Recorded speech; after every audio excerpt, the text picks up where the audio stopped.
Hello, everyone, and welcome to Evolved. Well, tonight I have a very special podcast for everyone tonight because we're going into the year 2024. I felt that I needed to do this episode, so I'm going to be bringing you a very special episode. You want to stay tuned, and you don't want to miss this episode, so stay tuned, and we'll be right back.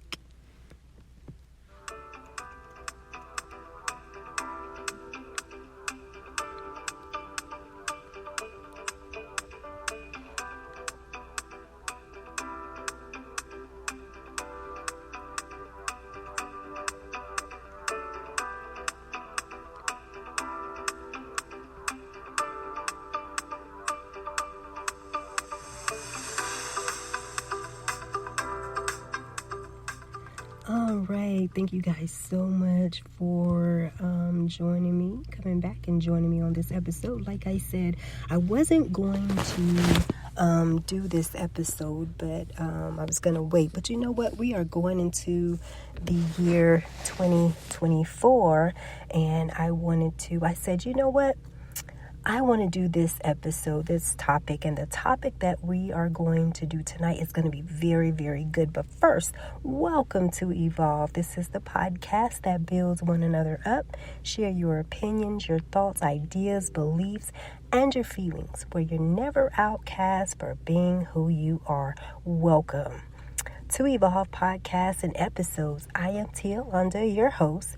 This podcast, I have to say, is called Evolved because with each episode, the goal is to evolve, change for the better as a person, and in everyday phases of life. What better name could you call this podcast? And to uplift and inspire individuals everywhere by listening to the episodes. And I want to say thank you, and I appreciate your joining in. It's not always going to be perfect, but it will have a purpose. So with saying that, I wanted to do this topic that just may be, this topic we needed someone to speak about this topic. So since the year 2024 is headed our way, I thought, why not do the topic toxic family members, and what are we really saying when we say I'm removing them from my life? Can we heal? Because I hear it all the time, that I'm removing, that toxic family member, or, ooh, she's toxic. But what are we really saying when we say we're removing someone from our life? Can you really distance yourself from a toxic family member? I never could imagine distancing, myself from my family. I was raised up that family stuck together. Even that loud family member that everyone tried to avoid dealing with, him or her, you dealt with them. You dealt with the family member, on drugs and alcohol. You dealt with them. You didn't kind of, you didn't, have to be around them, all the time, but you didn't just avoid them on purpose. But I think about this question now a lot since it's 23 and now, and, we're going into 2024. Families today have changed. They can go years without speaking to each other and would gladly call you a toxic family member. They needed to avoid. But is this really what we want to do? I watched how many years ago we had talk shows like Maury and Sally Jesse Raphael and what was another one? Jane, I think it was Jane Whitley or something like that. We had Donahue. Those shows back then, especially the Maury show, brought, those families. And the reason they went on those shows was to resolve conflict that was between, those families. Even the Montel Williams show, Sometimes they left doing that, resolving conflict only to update. They would give us update on how they were doing, 2 weeks to a month later. We saw some survive and were doing wonderful. And then some ended up remaining the same. But the thing families wanted was to resolve issues and move on from it to once again enjoy that family member.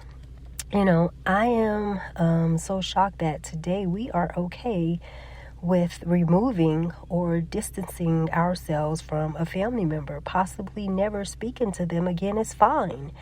And I said to myself, how is that okay? What made us think it was the solution to the problem? I was always reminded that love covers all things. So are we no longer in love with them, or who they just, or they just doesn't fit in our world, so you avoid them? But we are all made differently. We aren't supposed to like everything about, someone or who they are, and we don't. It would be nice if we did, but we don't. But what made us come up with, if a family member is toxic, remove them instead of finding out what the issues are and resolve it so that you are in loving harmony with them once again? Wouldn't that be a better way to handle the issues with them? I would miss a family member of mine, even the toxic ones or the ones who, I have avoided. I'd miss them because that individual was a part of my family. We don't get to choose what family we're born into. So how can we omit those who aren't like us or give us satisfaction every time? So to me, if I can't choose what family I can be born into, pretty much tells me, hey, work things out within the one, within the one you're born into, the family. So I understand, though. I understand we have, some shady family members. We got one who will take everything from under you in a minute and say it wasn't them and it would be them. I totally understand. It's okay to call it how you see it then, how you see them, but avoiding them won't solve it. Calling them out, letting them know, I know it was you. So why did you do it? What could I have done to you? Let's get to the problem. If they stole or took something, then give it back or pay it back. Together make a means to give it back. Preparing them to learn a lesson before continuing your ways, and doing it to someone else, or another family member would be the idea. So now they know, well, I won't do that to you again. She called me out and knew it was me. It would embarrass them. That's why, they hide or put it on someone else, because they're embarrassed of their behavior. Then, to have done it to their own family member is even more embarrassing. Who wants to be known in the family of being the one who is shady or will steal your money or everything you own in a heartbeat? Who? I wouldn't avoid them. After being exposed. That is why you resolve issues and conflicts or whatever it is. Over time, they themselves will be embarrassed of their behavior.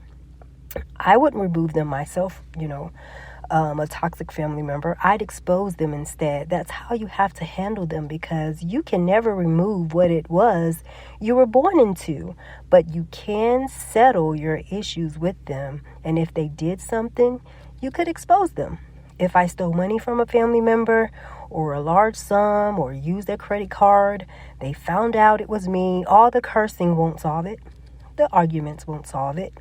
Avoiding them won't solve it. But guess what? Confronting them and exposing them, letting them know you knew it was them, here is the proof, and gather up others who also have been done that way by them, expose them, and watch how their behavior changes after it. You wouldn't have to remove them. They will remove themselves because they are too ashamed to face you, too afraid to even pick up the phone to say, I'm sorry. I was wrong. You wouldn't have to do one thing, and they will remove themselves. That is what you call embarrassed behavior. They can't face who they've conned or, scammed or hurt. And guess what? Birds of a feather flock together, and their associates will follow right behind them. You don't have to do anything but expose them. They will do the rest themselves. You'll wonder why this family member isn't talking to you or have distanced themselves. Well, now you know a guilty dog barks first. You don't have to do anything. They will expose themselves by their behavior. You'd be on the back end like, what? Listen, hurt people. They don't care how or who they hurt. They just want to cover themselves and keep wearing their mask. But to expose equals embarrassment. You said she and him stole this or that. Turns out to have been them all along. It's embarrassing because you've gone traveling. They've gone traveling to others with the story, and whoever believed them is now going along with it, and leaving them all mad at the person who didn't do anything, Then in the end, they all are embarrassed because it was the guilty dog, Bark, who barked first. That was the one all along. Who wants to be embarrassed like that? No one. But it happens. And that is what we have to do rather than I'm removing him or her. Are you completely satisfied with doing that to your family member? Deep down inside, are you? You can always expose them for who and what they did to you. That will be embarrassing alone to know they would go that far and do that to a born blood family member.